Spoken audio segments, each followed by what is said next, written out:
जैसा आप लोगों को मालूम है, कल प्रेस कॉन्फ्रेंस में हम लोगों ने अन्य बातों के साथ साथ ये भी कहा था कि हम लोग महामहिम राज्यपाल जी से मिलेंगे और एक ज्ञापन सौंपेंगे कि तुरंत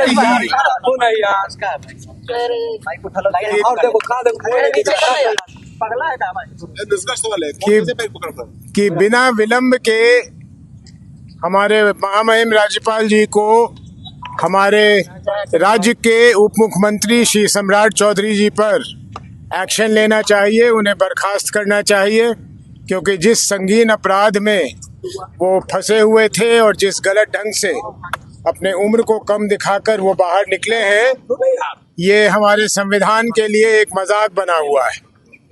और इसी संदर्भ में हम लोगों ने समय मांगा था महामहिम राज्यपाल जी से, समय हमें मिला था, लेकिन हमें बहुत खेद है कि अभी जब हम गए तो हमसे राज्यपाल जी नहीं मिले, लेकिन उनके जो मुख्य सचिव हैं या जो भी उन प्रधान सचिव हैं वो हमसे मिले। हम लोगों ने अपना ज्ञापन सौंप दिया।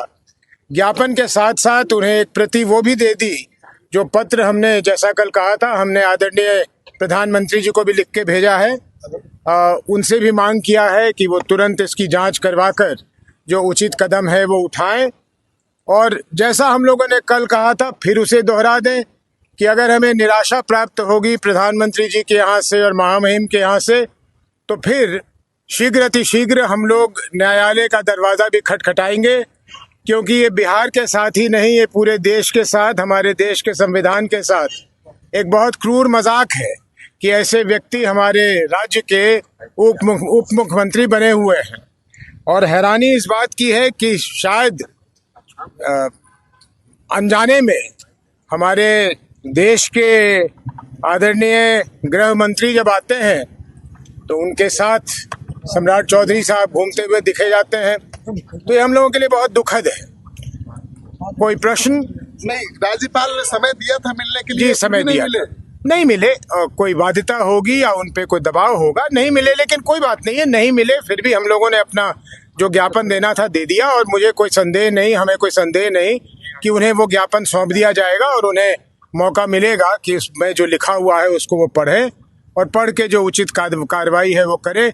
नहीं करेंगे तो जैसा हमने कहा कि फिर हम न्यायालय का दरवाजा खटखटाएंगे। तो सबसे मिलते हैं, आम खास सबसे, आपसे क्यों नहीं मिले? चलिए, हो सकता है कि हम लोगों में कोई और ज्यादा खास बात हो कि नहीं मिलना चाह रहे हो, तो कोई बात नहीं है। ज्ञापन शिल्पीराज मामले को भी लेकर जी नहीं, ज्ञापन में हमने सिर्फ जो मांग किया है वो किया है। सरकार कुछ इस पे लेगी? इस सरकार से तो उम्मीद नहीं है, लेनी तो चाहिए, लेकिन हमें केंद्र की सरकार से बहुत भरोसा है, केंद्र की सरकार पर भरोसा है। और खास करके आदरणीय प्रधानमंत्री जी जो स्वच्छता की बात करते हैं हमेशा सार्वजनिक जीवन में, उन पे तो हमें बहुत भरोसा है कि वो कुछ ना कुछ कार्रवाई करेंगे। उनको भी ज्ञापन देंगे?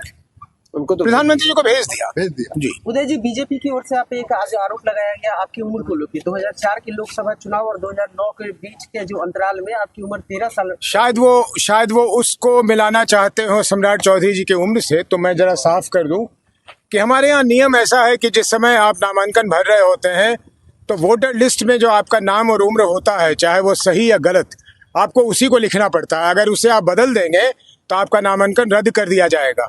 और अब ये ठीक है या गलत, लेकिन नियम ये है या प्रावधान ये है कि उस नामांकन पत्र के साथ आप कुछ संलग्न भी नहीं कर सकते हैं कि भाई मेरी उम्र इतनी है या इतनी है, उसको आप ठीक भी नहीं कर सकते। लेकिन उम्र कोई गलत लिखे, ज़्यादा बढ़ा के लिखे या कम लिखे, उसके पीछे कोई मोटिव होना चाहिए। तो उदय सिंह को 44 या 54 या 64 लिखने में उनके लिए कोई उसमें लाभ और हानि का सवाल नहीं था। मुझे कोई कॉम्पिटिटिव एग्जाम नहीं देना था जिसमें मैं अपना उम्र कम कर दूं तो मैं कॉम्पिटिटिव एग्जाम में बैठ जाऊं, या कहीं मुझे कुछ प्राप्त नहीं करनी थी। तो जो जिस समय वोटर लिस्ट में था वो मैंने नामांकन पत्र में दे दिया। अपने को नाबालिग साबित नहीं करना था? नहीं, नाबालिग साबित नहीं करना था, कहीं भी एडमिशन नहीं लेनी थी, कहीं जाना नहीं था और जेल से बाहर भी नहीं निकलना था। धन्यवाद।